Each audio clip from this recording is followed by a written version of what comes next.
Hi, I'm Tim, welcome back to the Restoration Couple. I'm back up at Joe's sister's place to try and wrap up this cellar project.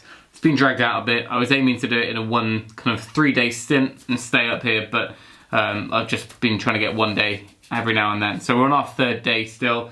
What I managed to do last time, and I didn't really film too much of it, was that I tried to get the main sort of carcass built up. So rather than go the route I was planning on, which is the plywood route, and cutting it all down and then building a face frame, I just had to kind of choose a simpler route for time, and also I can't get any big sheets of anything down here. So buying this 300mm furniture board seemed like it made sense. This is a much more durable version than the normal melamine. This is quite textured and a heavy duty stuff, and it's turning out okay. So, hoping that this is going to get us started and get this along a little bit quicker. Means we don't have to paint either. But all that stuff will come later in the day. I want to try and get the window done first. So like I mentioned in the first video, this is actually glazed up there. There's a sky lantern type skylight thing going on. It's not particularly weather tight. I mean, it keeps the rain off, but this sort of area isn't particularly dry. It's just a little bit damp and cold. So what I really wanted to do is put a new separation here between the inside heated space and outside. So what I've done is just bought a standard double glazed window to go in here, and it'll open inwards to give access to that area, and it's also one that can just be left tilted or vented open to keep the airflow when the room's not in use.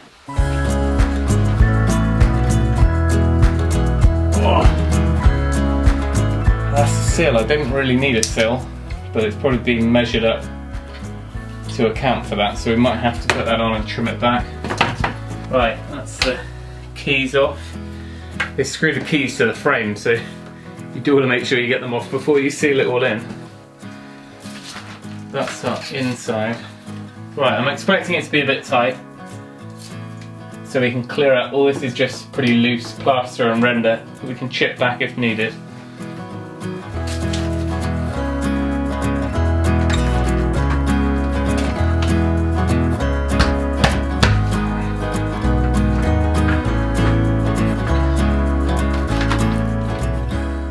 So there's the tilt, so we can leave it tilted, like I said, when it's not in use, but also in the summer, swing it open and there's a bit more airflow.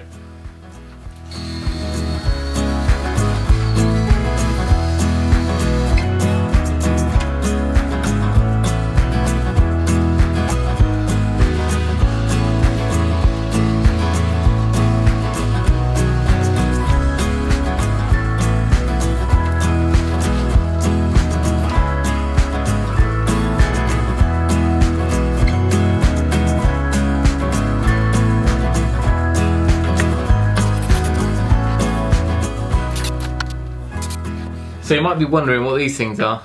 I'm going to hold out on doing a proper review of them until I've used them for a bit longer and on a few different projects. I bought them to do all the door restorations at our house, which I'm yet to do, taking them off, taking them on, putting them back on again, and they'll come into their own there. But basically they are a cheap version of the air wedges that I've seen for a few years around, which are normally about 40 or 50 pounds, which seemed a lot of money for what they were. These were £6 at good old Lidl, so I bought 2 packs. Basically what it is, like a heavy duty plastic bag there, which is only probably a couple of mil thick, so you can slide it in quite a small gap, and then you can pump it up with this. And if you just for adjusting, tweaking, packing things or holding, especially if you're working on your own, I think they're going to be quite a handy thing to have around, and they don't take up any space in your tool bag. They go up to about maybe, I don't know, 60mm or so that they'll pack out, but they'll lift them. They're not meant for lifting, but I put one under both feet and Joe managed to lift me off the ground with them. They say 135 kilo each, so I'm alright. But anyway, that's what those are, and I've just used those to wedge it in place. Now you don't want to apply it too much because you'll distort the frame. This is completely non-structural, not non-structural, but it's not going to be against any wind load or anything like that. So it would be good enough to foam it all in, but what I'm going to do is just put a couple of fixings in each side.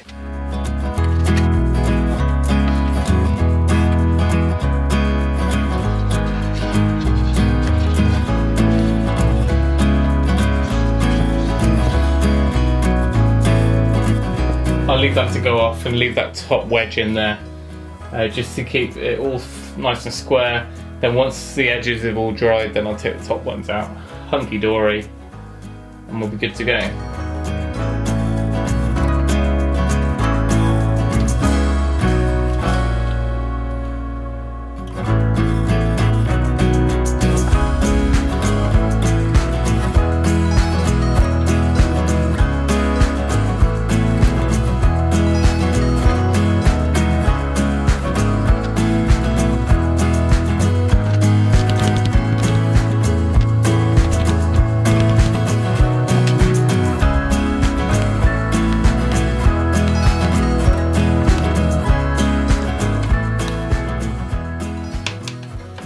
Halfway there. Which of you is secretly hoping that I break this pane of glass?